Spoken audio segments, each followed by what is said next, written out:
Business के अंदर कहते हैं पहले बंदा खड़ा करो, बाद में धंधा खड़ा करो। पहले धंधा खड़ा नहीं करते, पहले बंदा खड़ा करते हैं। हाँ, आपकी मैन पावर कितनी बार बताया आपको बना देती है super power.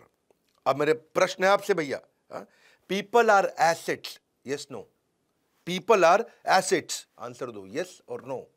Yes, no, people are not assets, only right people are asset. हर आदमी आपका एसेट नहीं होता, गलत आदमी आपकी लायबिलिटी बन जाता है। नमस्कार, विवेक बिंद्रा बोल रहा हूं, फाउंडर एंड सीईओ बड़ा बिजनेस.com। रिचर्ड ब्रांसन के बारे में आज बात करेंगे। डिस्पाइट अगर आपके पास में आज पैसा भी है, स्ट्रैटेजी भी है, प्रोडक्ट भी है, लेकिन अगर मैन पावर ठीक नहीं है तो गेम ओवर। अगर मैन पावर ठीक है तो गेम चेंजर। ये वही इंप्लॉइज होते हैं जो कोलैबोरेटिव एडवांटेज से पूरा गेम चेंज कर देते हैं। रिचर्ड ब्रांसन का कहना है यही तो वो लोग हैं जो जादू करते हैं। They are the ones who are making the magic happen.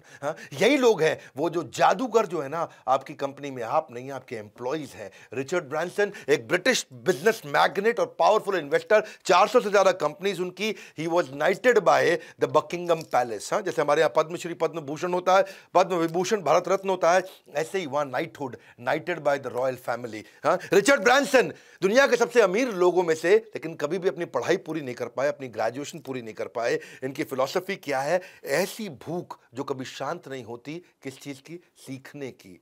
इनसेशिएबल apatite for learning. ये ज्यादा पढ़े लिखे नहीं थे, लेकिन इनकी फिलॉसफी क्या है? Extraordinary service to first employees, second client. पहले एम्प्लॉय की एक्स्ट्राऑर्डिनरी सर्विस, उसके बाद क्लाइंट की एक्स्ट्राऑर्डिनरी सर्विस। उनकी वर्जिन एयरलाइन, हवाई जहाज उन्होंने बहुत उड़ाए हैं, वो बहुत सफल इसीलिए हुए क्योंकि वो उनके नेचर का एक्सटेंशन था। एक बात रिचर्ड ब्रांसन के बारे में बोली जाती है कि भाई रिचर्ड ब्रांसन अपने एम्प्लॉइज को लेकर के बहुत एम्पैथी रखते हैं। ये मानी जाती है उनके बारे में बात, ये कही जाती है कि अपने एम्प्लॉइज को लेकर के वो कुछ भी करने को तैयार हो जाते हैं। और जो प्रेम उन्होंने एम्प्लॉइज को दिया, वही हवाई जहाज में उनके क्रू ने प्रेम पैसेंजर्स को दिया है। जो उन्होंने अपने एम्प्लॉइज के लिए किया, वही उनके एम्प्लॉइज ने उनके कस्टमर के लिए किया। इसकी प्रॉब्लम क्या थी? डिस्लेक्सिया से पीड़ित थे, बचपन में पढ़ लिख नहीं पाते थे, वही दिक्कत थी। लेकिन ये इनके फेवर में चला गया क्योंकि ये दो क्वालिटी बिल्ड कर पाए डिस्लेक्सिया के चलते। पहली डेलीगेटर बने, दूसरी लिसनर बने। डेलीगेटर क्यों बने? पढ़ने लिखने में दिक्कत थी, तो खुद पढ़ते लिखते नहीं थे, खुद काम नहीं करते, दूसरों से कराते थे। उसके चक्कर में डेलीगेटर अच्छे बन गए, लोगों से काम कराया, ऑर्गेनाइजेशन बड़ी हो गई।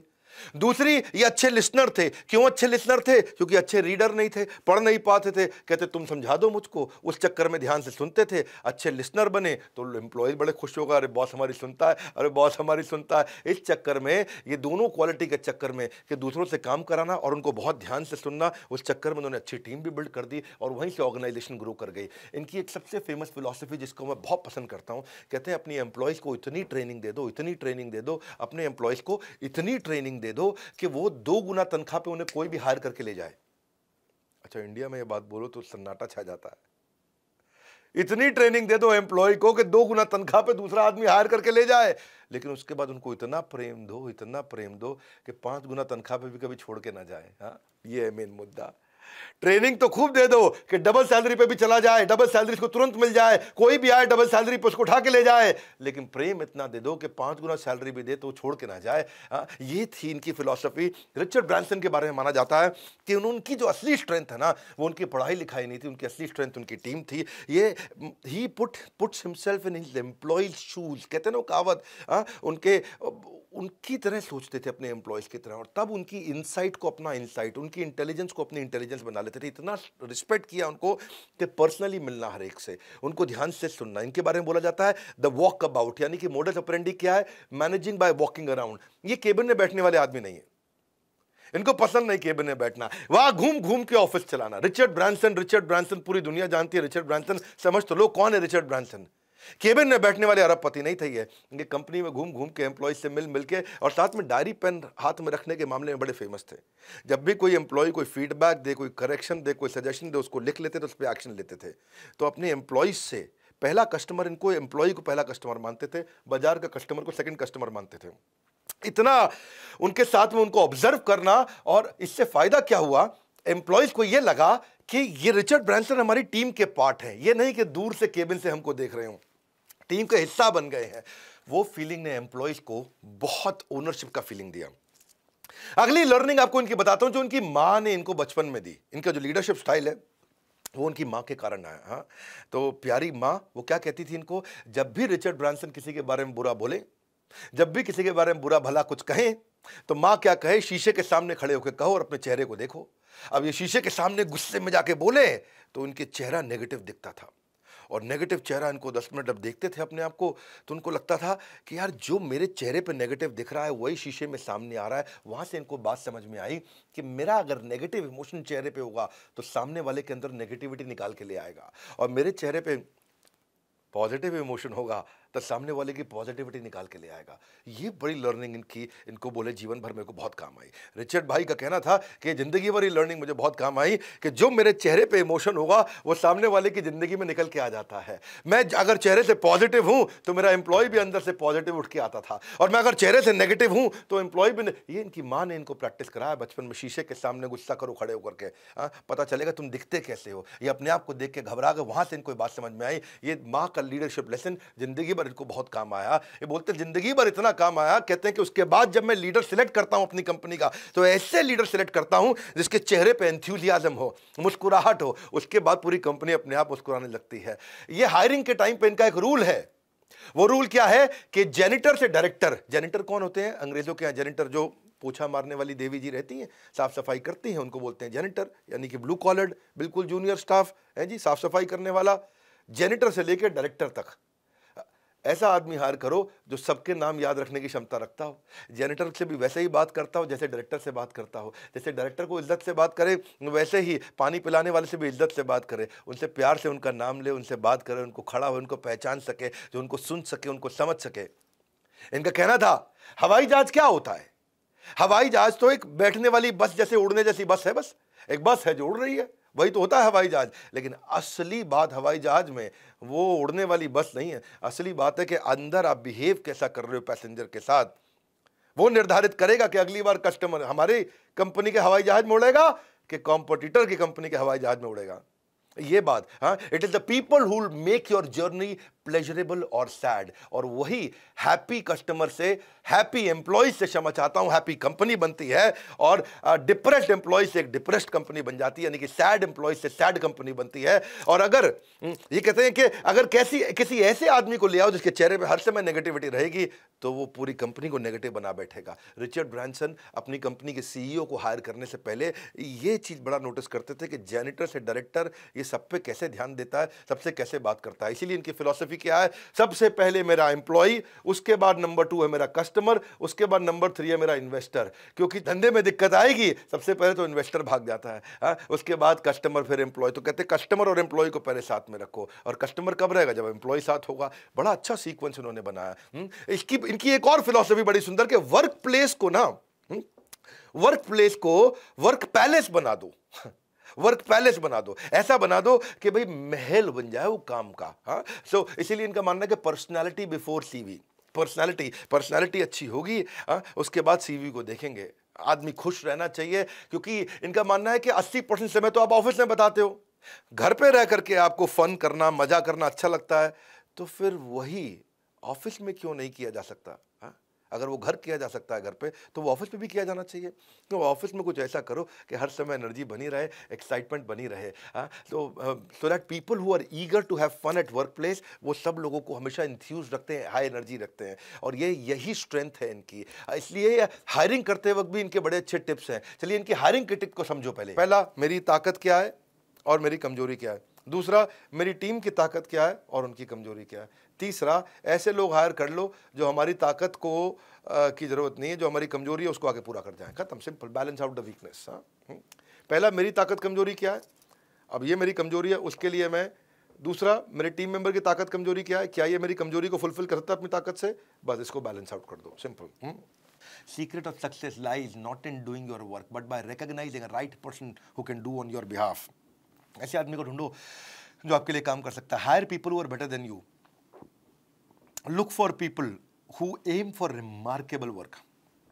जो एक्स्ट्रॉर्डिनरी काम करना चाहते हैं, इच्छा रखते हैं, जिनके नेचर में, प्रकृति में बहुत जबरदस्त काम करना, जिनको एवरेज के साथ एलर्जी हो गई है। हमें बीमारी है बड़ा बिजनेस कंपनी में। हाँ, एवरेज क्या है, एलर्जी टू एवरेज। हमारे को बड़ी बीमारी है, हमारे को एकदम एलर्जी हो चुकी है एवरेज से। एवरेज काम नहीं करना, एक्स्ट्रॉर्डनरी करना है। ज़्यादा थोड़ा समय लगेगा, कोई बात नहीं, काम करेंगे एक्स्ट्रॉर्डनरी। मैं 5 पॉइंट का फॉर्मूला मेरा वाला देता हूँ। मैं क्या फॉर्मूला यूज़ करता हूँ, आज मेरे ख्याल है ट्रेनिंग कंपनीज के अंदर न केवल एशिया बल्कि पूरे वर्ल्ड के अंदर इतना बड़ा टीम साइज, इतने सारे ऑफिस, इस लेवल का रेवेन्यू लीड करने वाली बिजनेस ट्रेनिंग कंपनी शायद पूरी दुनिया में हम अकेले ही हैं। और मैं कैसे कर पाया, मेरी सफलता के राज क्या है, मेरे 5 स्टेप जो मैंने शुरू से आज तक फॉलो किए। पहला स्टेप क्या है, मैं हमेशा सही लोगों को हायर करता हूँ, टॉप क्लास लोगों को हायर करता हूँ, दैट स्टेप 1। हाँ, उसके बाद सेकंड, ए कैटेगरी आदमी, बी कैटेगरी नहीं चाहिए, सी कैटेगरी नहीं चाहिए, leadership A category, top class आदमी। सेकंड स्टेप, अब वो लीडर आ गया, वो ए कैटेगरी है, सॉलिड है, बुद्धिमान है, अब उसके साथ बैठ करके को क्रिएट करेंगे। बताओ भैया कहाँ पे जाना है, क्या स्टेप्स लेंगे, कैसे वहां पहुंचेंगे। उनके साथ मिलकर जॉइंटली को क्रिएट कर लिया, डायरेक्शन क्या होगी, हमारी कंपनी इस डायरेक्शन में चलेगी, ये रेवेन्यू करेगी, ये प्रोडक्ट बनाएगी, ये कस्टमर को ऐसे एक्वायर करेगी, ये कस्टमर को एक्वायर करने का तरीका है, ये मार्जिन होंगे, ये कॉस्टिंग होंगी, इस तरीके से चलेंगे। वो भी कहता है हाँ सर इस तरीके से चलेंगे, वो 2 अपने आइडिया देता है, मैं 2 अपने आइडिया देता हूँ, दोनों भाई मिलकर के हम आइडिया बना लेते हैं। तो हमारे लीडर के साथ में जॉइंटली को क्रिएट कर लिया। तीसरा स्टेप, अब उसके बाद में डायरेक्शन मेरे साथ बनाओ, डिसीजन अपने आप लो। सुनो मेरी बात, डायरेक्शन मेरे साथ बनाओ, लॉन्ग टर्म क्या करेंगे, डिसीजन डे टू डे के तुम अपने आप खुद लो, क्योंकि तुम एक कैटेगरी के आदमी हो। और फिर चौथा, अब मैं उसके बाद उनको अपॉर्चुनिटी देता हूं टू स्प्रेड देयर विंग्स, के खुल के खेलो। कैसे खेलो, खुल के खेलो।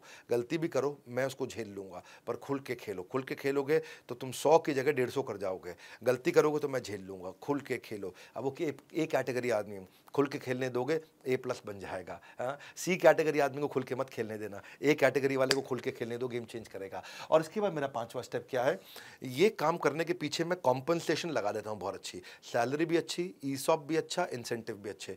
बढ़िया सैलरी दो, बढ़िया शेयर होल्डिंग दो, बढ़िया इंसेंटिव दो। अब देखो उसके बाद, अब मुझे उसके बाद कुछ नहीं करना है, मैं वहाँ से फ्री हो गया और अब मैं नए प्रोजेक्ट में घुसता हूँ और जहाँ से मैं नया रेवेन्यू स्ट्रीम क्रिएट करता हूँ। तो ये थी माई 5 point formula of delegation. When you delegate task you will create follower, but when you delegate authority you will create leaders. तो टास्क के साथ, रिस्पॉन्सिबिलिटी के साथ अथॉरिटी भी दे दो, लीडर क्रिएट कर दोगे। डेलीगेशन जो है ना, वो चीज़ है कि आप मेरे बिहाफ पे, मैं किसी और को काम करने देता हूँ, लेकिन मैं आपको रूल दे दूँ भैया। रूल क्या है डेलीगेशन का, अगर कोई आदमी 70-80% तक भी ठीक कर दे, आपके मुकाबले 70-80% भी कर दे, तो डेलीगेट कर दो। अब तुम मत करना, उसी को करने दो, ये रूल है। वरना life is too short to do everything by your own self. तो इसीलिए choose the right person to delegate, उसे अच्छे से क्लियरली कम्युनिकेट कर दो कि भैया करना क्या है। तो यही है समझने वाली बात कि बड़ा बिजनेस में भी employees are our first asset. हम पीपल फर्स्ट ऑर्गेनाइजेशन है। हमारा मानना है कि always treat your employee as if you want to treat your best customer. Best customer से आप कितना प्रेम से बात करते हैं, एम्प्लॉय से भी वैसे ही करिए। वही बात है जी, वर्क प्लेस को वर्क पैलेस बना दीजिए। वर्क लाइक प्रोफेशनल, लेकिन रिश्ता लाइक फैमिली है जी। काम करो प्रोफेशनल की तरह, रिश्ता बनाओ परिवार की तरह, तभी बात बनती है। ट्रांसपेरेंट, ओपन और रिवॉर्डिंग कल्चर होना चाहिए। इसीलिए हमारी कंपनी में हमने मेरिटोक्रेसी को सबसे ऊपर रखा है। मेरिट पे आगे बढ़ेगा भाई, ये नहीं कि चाचे का लड़का कि मामे का लड़का, कहाँ से आ रहा है भैया, हमारे गाँव से आया है, वो नहीं चलेगा। अचीवर्स अवार्ड हमने लॉन्च किया with a smile on face. Meritocracy का मतलब है कि भाई अगर तुम्हारे में दम है ना और तुम कुछ कर सकते हो, तो बड़ा बिजनेस छोड़ के जाने की जरूरत नहीं पड़ेगी जीवन में। हमारे यहाँ पे अचीवर्स अवार्ड जो है हर क्वार्टर में दिया जाता है एम्प्लॉयज़ को। और कैसे दिया जाता है, उनका डेटा पे दिया जाता है। कोई ये नहीं कि लड़का ठीक लग रहा है, ईमानदार लग रहा है शक्ल से, वैसा नहीं। सब कुछ डेटा ड्रिवन होता है, जिससे लोग बड़े मोटिवेटेड रहते हैं, एक्नॉलेज फील करते हैं, दे फील वैल्यूड और बड़ा अच्छा काम करते हैं। बड़ा बिजनेस में हम बहुत हायरिंग कर रहे हैं। मैं आपको हायरिंग से पहले ज़रा बता देता हूँ, अगर आपकी इच्छा है कि आप हमारी कंपनी में जॉब के लिए अप्लाई करना चाहते हैं, मेरे साथ मिलकर काम करना चाहते हैं, 2-3 बातें ध्यान से सुनिए कि एक एम्प्लॉय को हम फॉलोअर से कॉन्ट्रीब्यूटर और कॉन्ट्रीब्यूटर से टीम लीडर और टीम क्रिएटर तक लेके जाते हैं, और कैसे वो टॉप लेवल तक जाता है। हमारे यहाँ बहुत सारे एम्प्लॉयज ऐसे हैं जो कई सालों से हमारे साथ हैं, कभी छोड़ के नहीं जाते हैं। तो एक KPI ड्रिवन कंपनी बना दी है। उसको पहले से ही पता रहता है कि मैं क्या करूंगा, मुझे अवार्ड कैसे मिलेगा, मेरी ग्रोथ कैसे होगी, बड़ी क्लैरिटी रहती है। उसको 5 में से रेटिंग दिया जाता है हर क्वार्टर के अंदर। उसको वो खुद अपने आप को भी रेटिंग देता है, उसका बॉस भी उसको भी रेटिंग देता है। सब्जेक्टिविटी नहीं है, कंप्लीटली डेटा ड्रिवन है, कोई पर्सनल बायस हो नहीं सकता। ट्रांसपेरेंसी और विश्वास के चलते चलता है। हमने भी बड़ा प्रयास किया कि एम्प्लॉयज की हेल्थ पे भी ध्यान दें, वो बड़ा इंपॉर्टेंट है। इसलिए हमने कंपनी के अंदर एक बड़ा जिम भी क्रिएट किया है, बहुत सुंदर जिम है। कभी आप आएंगे, आप हमारे ऑफिस में इंटरव्यू देने, तो आप जाकर के जिम देखिएगा कैसा है। स्पोर्ट्स डे मनाते हैं, फैमिली डे मनाते हैं, एम्प्लॉयज़ की इंश्योरेंस करते हैं, उनको वैक्सीनेट करा के रखते हैं, सारे फेस्टिवल सेलिब्रेट करते हैं। और जब कोविड की वेव आई थी तो लोगों ने तनख्वाहें काटी, लोगों को नौकरी से निकाला, हमने लोगों की तनख्वाहें बढ़ाई, उनको इंसेंटिव दिया, वेरिएबल दिया, एक दिन आज तक तनख्वाह डिले नहीं करी। अगर 30 तारीख का महीना है तो 30 तारीख की दोपहर को तनख्वाह आ जाती है, ये नहीं कि 1 तारीख तक भी वेट कराएंगे।